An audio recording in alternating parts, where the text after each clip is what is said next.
on. Right, so we got rid of the transcription. That's important. So I'm going to do this the normal way. I attempt assignments and spend time on assignments, and we'll have a look at that. So yeah, it's a little bit of a headachy start. I know that some people are still not on ARC, and my apologies for that. I don't control that side of things, but we are here as Vijeshna has said, and we'll try and make sure that we get as much done as possible. So to get ahead of the game, let's discuss the assignment. Let's look at where to find the answers to the assignment, and then obviously we'll spend a bit of time looking at each of the questions and what I expect from those questions. Right. So to start with, the first thing is to remember that there are 10 marks allocated for the structure, how well you've written, the kinds of resources that you've used in your assignment. So please make sure that you have an introduction. Please make sure that you have a conclusion. Absolutely essential for me, and I know it's only 5 marks out of 100, but this should be guaranteed that you get the full 5 marks. So the first one, yeah, for me, an introduction does 3 things. An introduction grabs my attention. An introduction then gives me a reason to read further, tells me essentially what we're going to do, and then gives me the journey that will follow. So initially, I will look at this part, then this part, and this part. So if you can put those 3 elements into your introduction, that would be ideal. Grab attention, and then, yeah, give me a reason to read further. So start introducing the topic, and then tell me, in the first part of the assignment, I will do this, in the second part, that, and in the third part, that. That will give you your 5 marks. Please also make sure, guys, that we keep this professional. Last year, we had endless problems, and I don't like doing this in a first lecture. That's fine, Mama Quena. That's absolutely fine. Don't worry. I don't take it seriously. In terms of AI usage, guys, yeah, the moment you copy from an AI into your assignment, it's considered academic fraud, it's considered cheating. I hate starting like this because it's negative. Please stay away from having AI generate your answers and then simply copying those over. It serves no purpose. You are here to learn, you are here to study. So please make sure that you spend time within at least the textbook and other sources that are recommended. And then please avoid AI. I'm happy for you to use AI if it's to help you find resources, but not for it to generate answers to questions. Right, so you can see the tone of the report, and also you can see the academic sources that we look at. Please attempt only to use peer-reviewed sources. For me, that's fairly important, that these are peer-reviewed sources. Now, at a third year level, I assume you know what peer-reviewed sources are. Those are the ones that you will find if you go via the library site on EBSCOhost. Those are peer-reviewed sources, and obviously when you limit your search, those are peer-reviewed sources. And then also another way of doing it, and I'm sure most of you have done it this way. I'm doing this once, I'm not doing it again. What also does help, and I just need to quickly open the assignment again. Let's just look at that.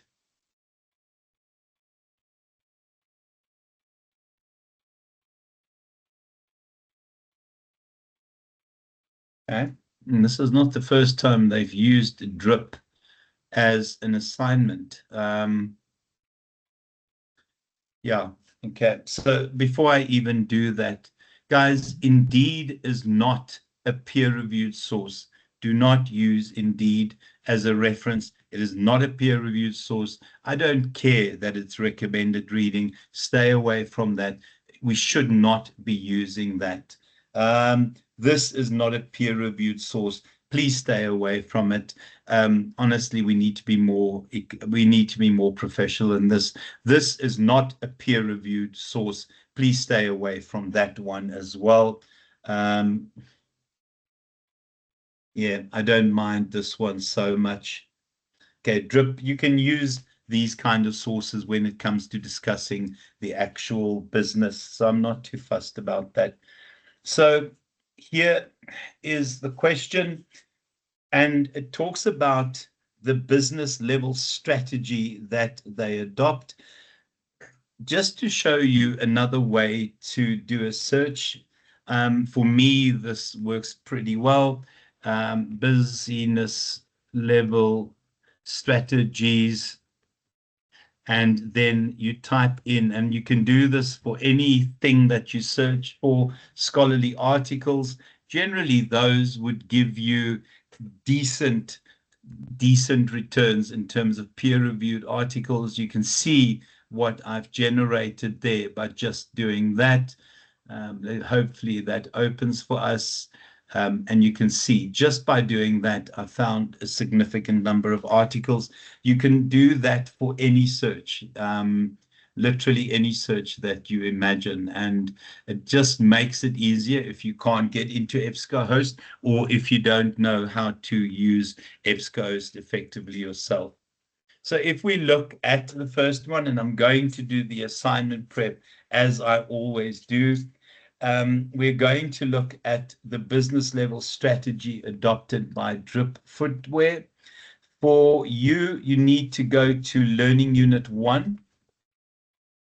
You need to go to Learning Unit 1 in my slides, and I will make sure that I provide you with a full set of updated slides. So the business level strategies that we have are those there. Low cost strategy, where everything you do is about savings, it's about efficiencies in terms of your manufacturing process, and it's about making sure that you pass those efficiencies on to your customers. It is about making sure that your customers get the best deal possible. I'll come to best value in a second, and we'll talk about that. Differentiation strategy. Differentiation is about uniqueness. It is about stand out in terms of the crowd, stand out. So whenever we think differentiation, you would imagine from a motor vehicle perspective, Mercedes, Audi, BMW, definitely, those are all differentiation. From a motor vehicle perspective, when we think of low cost, I would imagine the entry level Renault. What is the entry level Renault called? Is it Cad? No, it's not a Kadjar. What is the entry level cheapy Renault called? Does anyone know?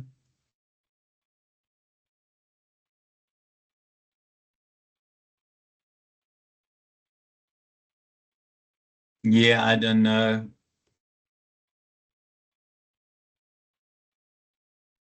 Oh, it's this guy, the Renault Quid. Okay, so you can see, thanks, hey, Stephanie, for that. Yeah, it's the Renault Quid. If you don't know what they look like, those are them. They look pretty decent. 154,000. I'm not even sure what a good price for an entry-level vehicle is nowadays. Does anyone drive a Renault? I suppose you would have known, you would have given me the answer. Let's just get Anushka back in here. So when we think low cost, it would be your Renault Quid, differentiation, Audi, etc.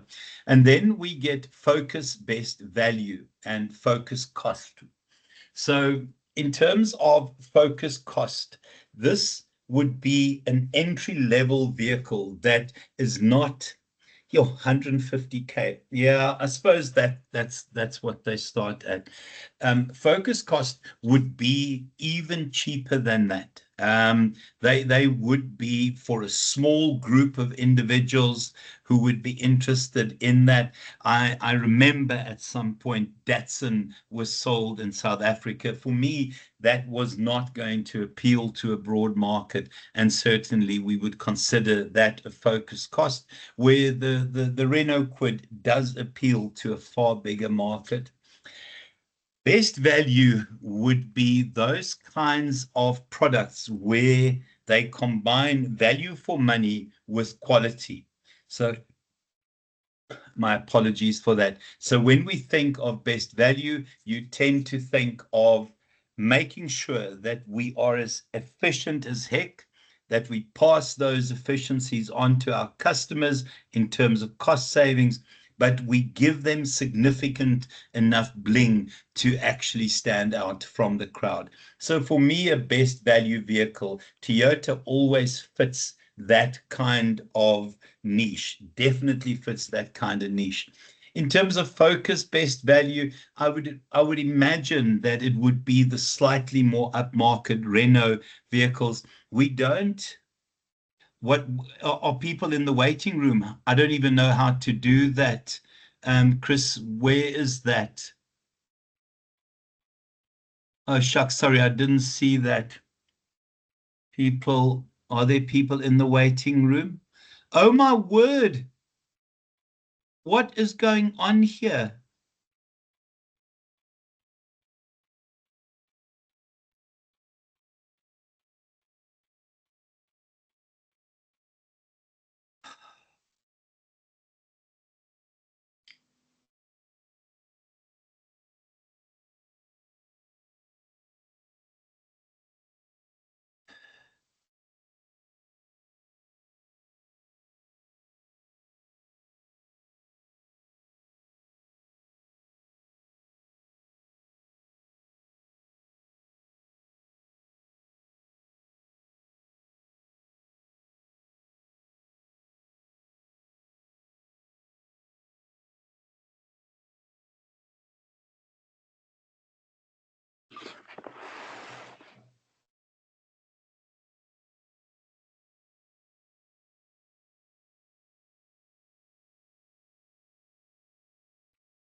Okay, I don't seem to be getting through to those people.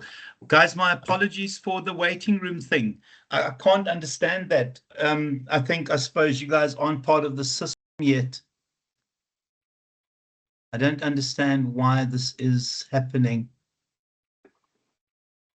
Okay, I see I'm busy calling people who aren't responding.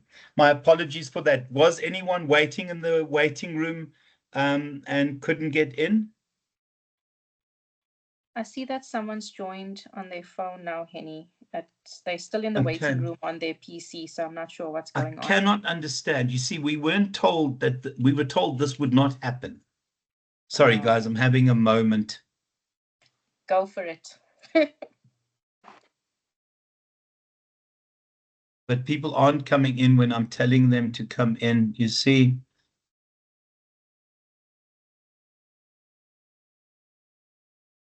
Okay, I can try only once more and then I'm going to give up. I'm going to have to find out why that is happening. My apologies for that. Okay, I'm going to continue.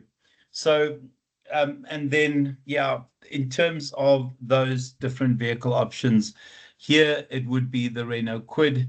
Here it would be the kind of Toyota vehicles that we see, the Corollas, etc. And I suppose those sort of SUV type vehicles, differentiation, yeah, BMW, Audi.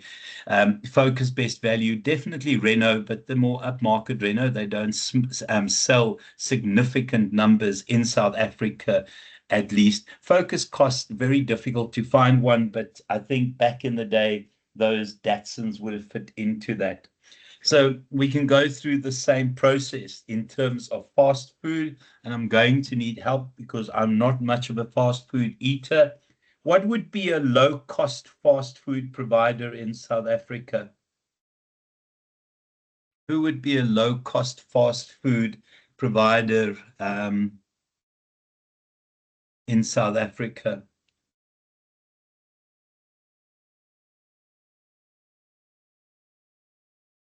Who are the fast food people here? Chicken Licken. I think Chicken Licken definitely fits that bill. KFC, yeah. Pedro's definitely, Chrissy. Pedro's absolutely. Yeah, I think Pedro's fits into that. The one that, oh gosh, and I've not tried it, but I've been told that it really is good value for money, is something called the Hungry Lion. Anyone tried the Hungry Lion before? Anuska, I don't know why it keeps kicking you out. My apologies for that. I haven't at all. No Hungry Lion. Okay. Low cost. Best value we won't look at. Differentiation. What are some of the differentiated low cost, differentiated fast food providers?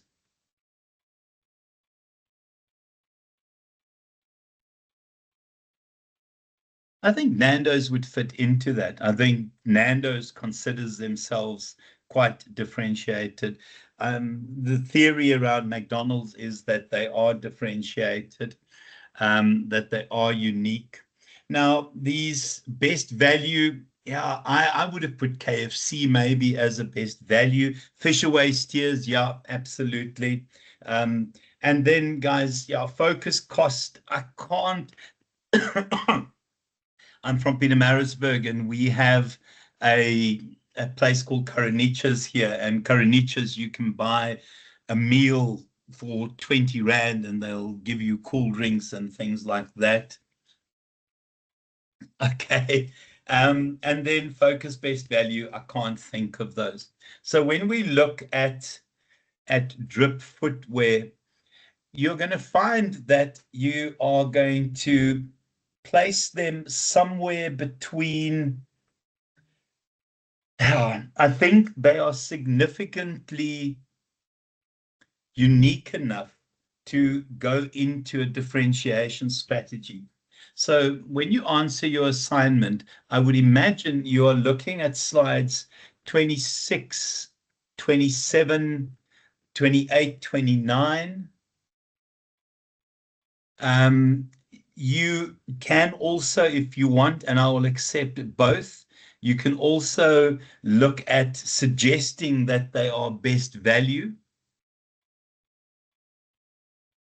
So this integrated cost leadership differentiation strategy. So if we look at the first question, then I think that one there, in terms of discussing drip footwear, in my mind, it is somewhere between differentiation. I think it is quite unique, and I know that there's a drip footwear store in at the waterfront in Cape Town. But you can also, if you want, argue that they're an integrated strategy. For me, I think it is more differentiation. So the answer there that you're looking at is Learning Unit 1. I would definitely look at slide 26 for that answer. If anyone wants, they can find it in the textbook and let me know what the textbook page numbers are. You can also look at page 27 or slide 27 in the first one.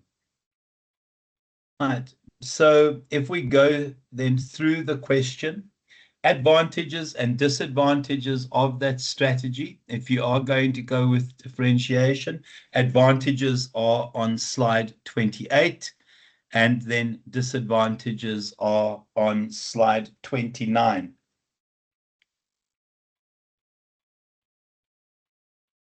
So we're looking at slides 26 to 29 in terms of that first question. If you are going to argue the integrated strategy, it is there. You'll look at slides 35 to 37, and I'm going to leave it for you to argue. Just remember, though, if you do your arguing, please support it with evidence from the case study. It is essential that we have evidence, and that evidence ties in perfectly with your answer. To also just say, guys, at this level, we expect that you blend theory with application. So you want to give me some substance in terms of the theory, and then you want to make the theory come to life with specific examples from the case study. So that is the first one. And then, yeah, to do an evaluation, and we'll look at that. So you will just go a little bit further down the slides. In terms of the evaluation, the criteria that we use for evaluating strategies are those there: appropriateness, feasibility, desirability, consistency, validity, and attractiveness to stakeholders. So in terms of appropriateness, so when we look at appropriateness, it is whether the strategy that you're adopting essentially makes sense in terms of your organization, internally from a strength, weaknesses, capabilities, and obviously resources perspective, but also does it fit the kind of environment where you want to compete? And then it has to look at those key areas that this organization wants to adopt in terms of positioning itself in that particular industry. So you can see there, does it fit with what is happening in the industry, with the realities of the industry? Does it maximize what we get out of what makes the organization effective? And then also, will our stakeholders to respond? And when I talk about stakeholders, I mean the full gambit of stakeholders, right from your shareholders right to the customers. Does it resonate with customers?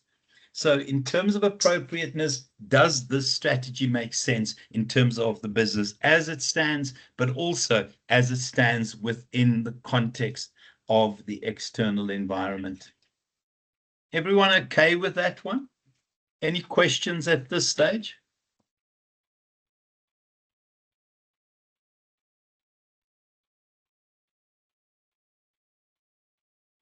Okay. In terms of appropriateness, don't worry too much about discussing the SWOT matrix, etc. I'm not interested in that. It's not necessary for you to include that in your answer. The second criterion is feasibility. And here we are looking at whether the organization, based on its resources, are able to deliver on what it intends to deliver. It is about making sure that the organization doesn't overextend itself, that it doesn't push itself beyond its capabilities, beyond its resources, expose itself to risks that they shouldn't be exposing themselves to simply because they are reaching too high and they want to achieve too much. So it has to be about what do we have internally again? Is it feasible for us to give the products that we intend to give? And then what does the industry expect from us? And can it give us a long-term sustainable competitive advantage? You can see the kinds of questions that you would ask there. Desirability has to look at the results that you achieve as a consequence of adopting a particular strategy. So when we think around desirability, it is, will it give us our short-term returns in terms of profits and profitability? Will it also provide us with long-term returns from a return on investment perspective? So it really is, will this give us those kinds of results that we hope to achieve? I think anyone who has ever been in an organization's strategic planning session will know that we start with vision and we look at mission statement and we then look at our long-term objectives. But the real crunch comes when you measure whether you've achieved those cascaded objectives that you've set yourself. Right. And then consistency. Consistency is, does this strategy actually fit in with the overall vision and mission and objectives of the organization? Does it fit with its strategic intent? That kind of thing that makes the organization want to be unique. And then validity.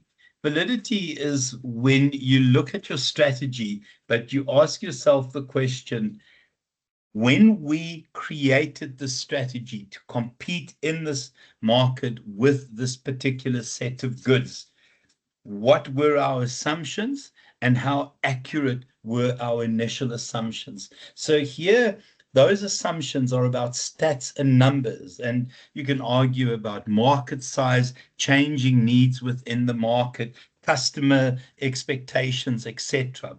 Those assumptions will often be the source, will be the basis of what we actually base our strategies on.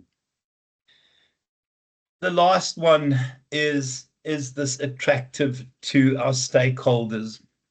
Now, in terms of our stakeholders, one of the things we realize about modern business and the idea that we have this so-called crisis of ethics is that there are many ways of making money. And if we want to make quick money, and I apologize for the example that I'm about to use, but if we want to make quick money, we can go to K-Way, buy ourselves some warm jackets, some warm clothing. We can then go to Total Sports, buy ourselves some baseball bats. And then we could rent a ship that can break ice, that will take us to the southern oceans. And then we could take our warm clothes, our baseball bats, and we can go club baby seals to death. Easy money. I mean, seal fur is very popular. The real question, though, is it the right thing to do? Now, obviously, it's not the right thing to do, and I apologize for my example, but there are multiple ways of making money. There are ways that damage the environment, but again, there has to be issues around ethics and ethicality and sustainability and governance. And I think you have to make sure that your strategies are attractive to your stakeholders.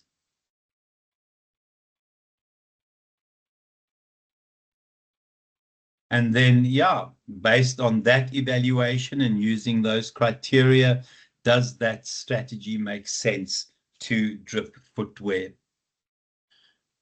I'm going to stop there for a second to allow you guys to ask questions. Anything from your side?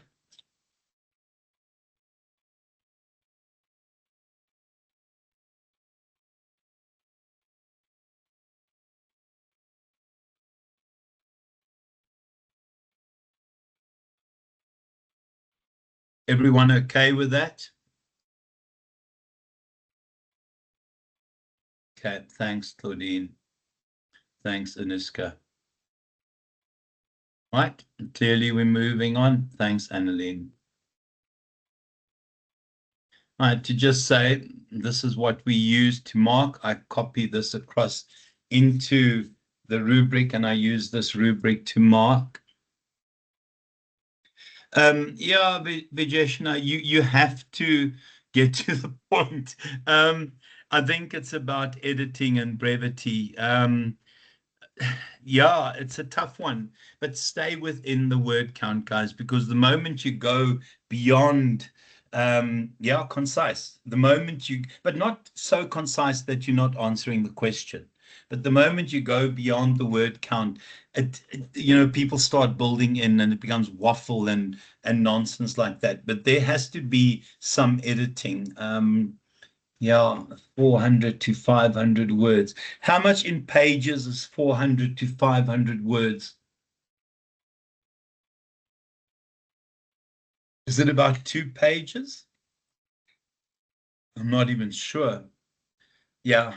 maybe 2 pages. I think you should comfortably be able to answer that in 2 pages. Now, don't go and make your font 8 and that I can't see. Font still remains 12, line spacing 1.5, please.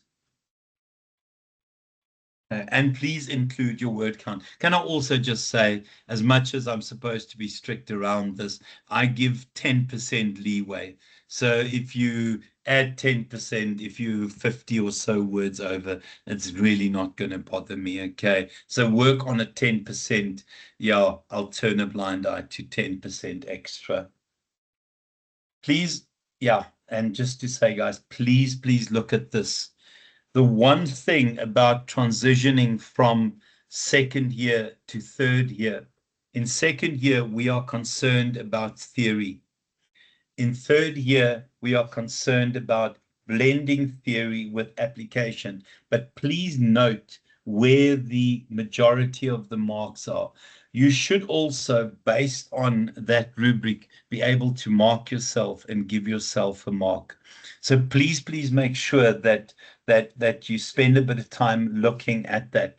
This also is very good practice for, this is also very good practice for exams, because your exam rubrics look very similar. Fewer marks for theory and significantly more marks for application. Stephanie, did you want to ask something?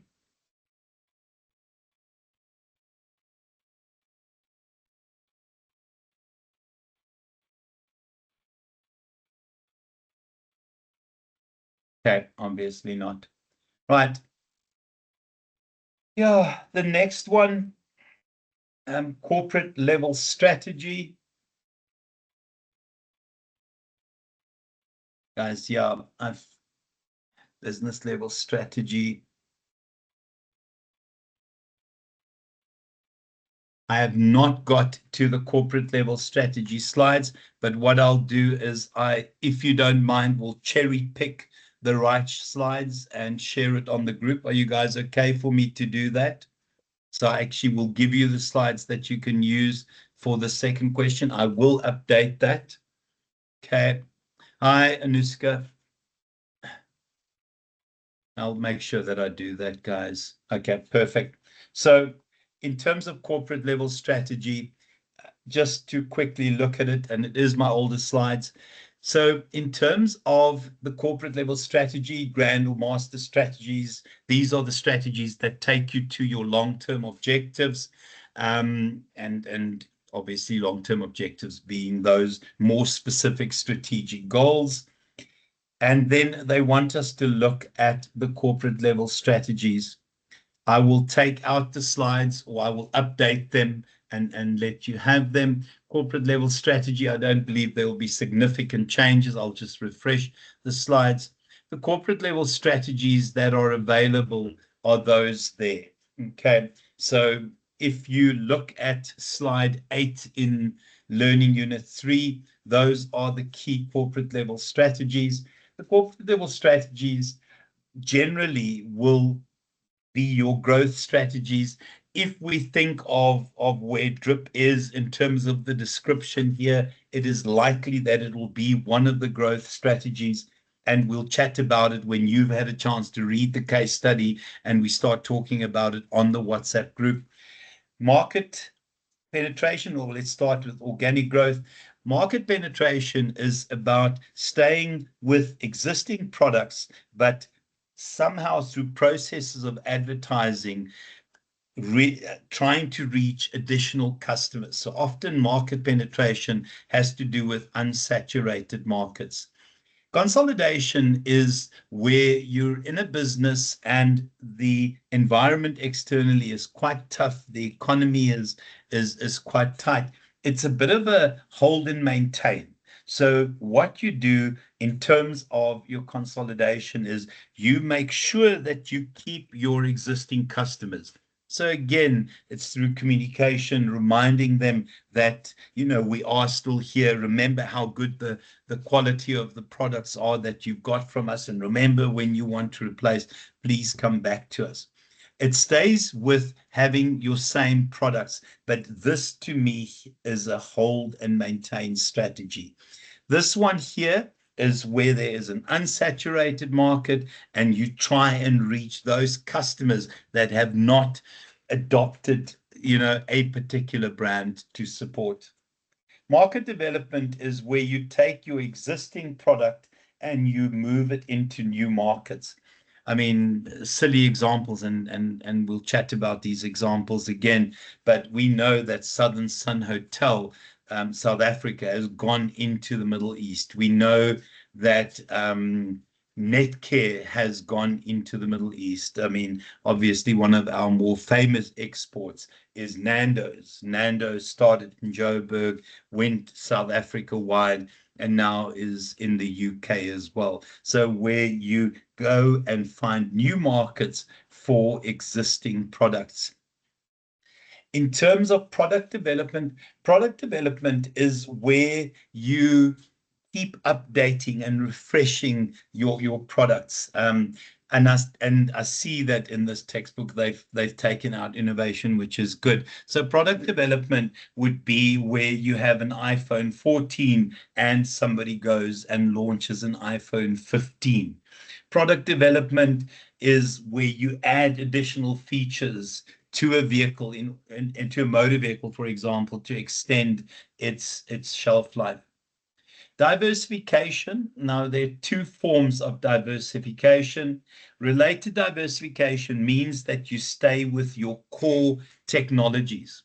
So, for example, KTM, the motorcycle manufacturer, have their crossbow, which is, and I'm trying to not rush because I want to finish. Hold on, I've got a bit of time. So it is KTM, the motor, and I know they're in trouble, and we know that one of our boys race for them. KTM. Please don't tell me that I've got this wrong.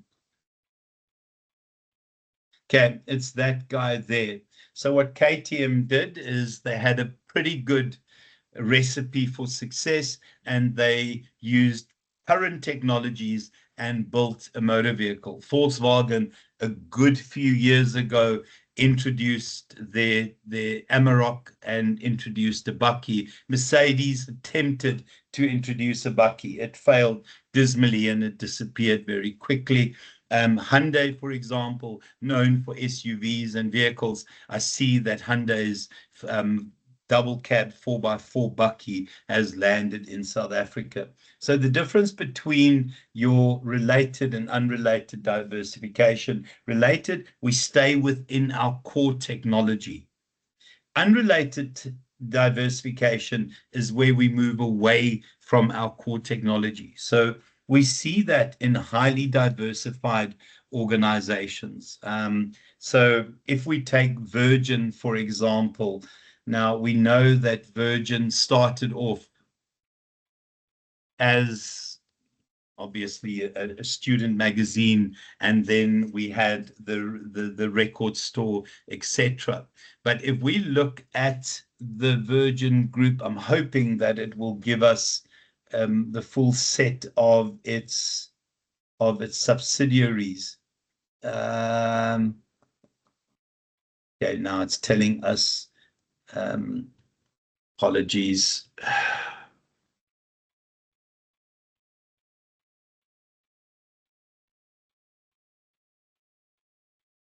Okay, so to just show you a company that is really good at unrelated diversification. I did not know that there was something called Virgin Wines. Did anyone here know of Virgin Wines? That's brand new to me, to be honest with you. What is Virgin Red? Anyone know what Virgin Red is? I've no cooking clue. Yeah, but if you think of Virgin, I mean, they're a highly diversified organization. Virgin Hotels. So whenever you move away from your core technology, it is unrelated diversification. This is a company that does it incredibly well. Virgin Galactic taking you to outer space. and Virgin Money and more. Another company, and a lot of people are surprised by this, is Tata Holdings, also a heck of a diversified company. So if we look at Tata, hopefully we can find the different brands. Not sure that we will. Hold on, let me just go down to the bottom. So here are their different businesses: technology, steel, automotive, customer, and. So again, you know, a highly diversified company. They all also own tea farms. They own heavy steel works. At some point, they ran the official airline for India. When you move away from your core technology, you have unrelated diversification. Does that make sense? Okay, so Edcon started off selling clothes and then gave us cell phones and home loans and credit cards, unrelated. Okay. You're going to find that in all likelihood, you are in that area there. I'm hoping you can see the cursor when you are looking at drip. Okay, so the answer there in Learning Unit 3, yeah, it will be Learning Unit 3, slide 11, 12, slide 11. Stay with slide 11, guys. It is in all likelihood going to be slide 11. If they introduce T-shirts, then it becomes, you can argue, related diversification. If they start offering cell phone contracts, then it's unrelated diversification.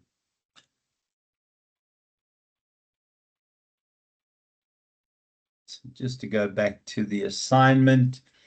Right, so advantages and disadvantages. The one thing that is not in the textbook, guys, are the advantages and disadvantages. You're going to have to do a bit of a search there. You're going to have to look at other sources, please.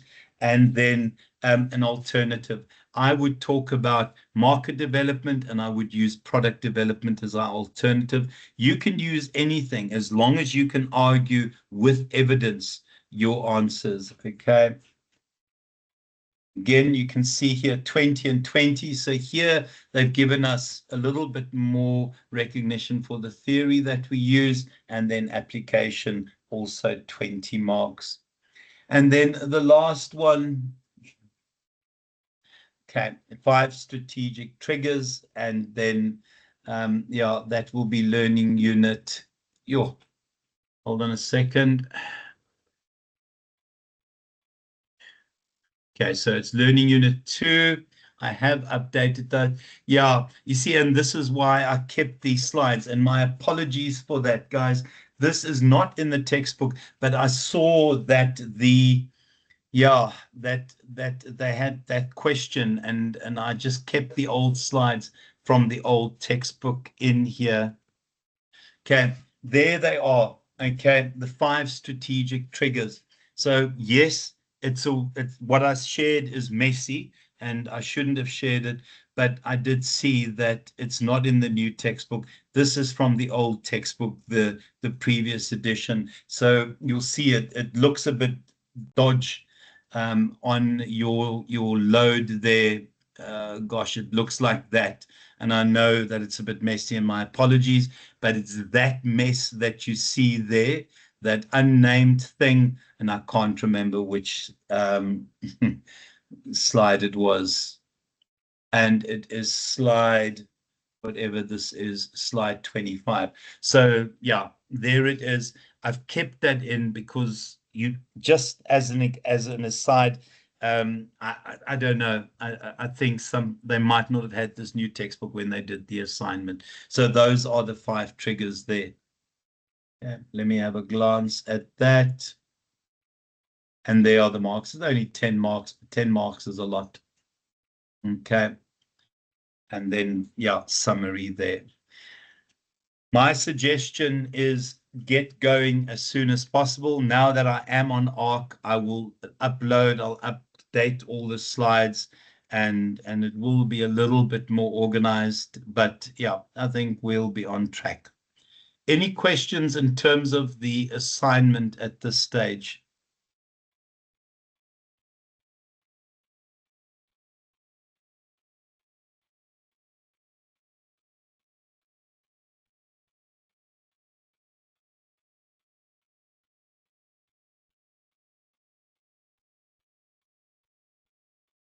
Okay, everyone fine with that?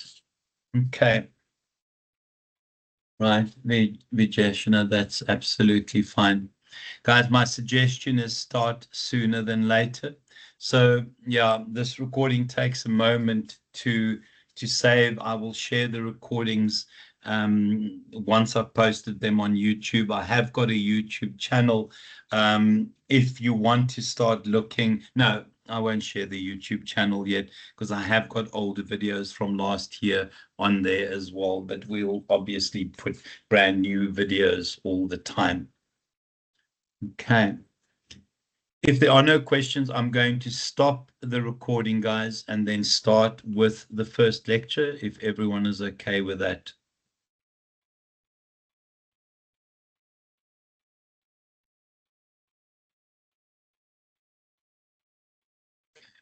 Just give it a second to save, and then we'll start again.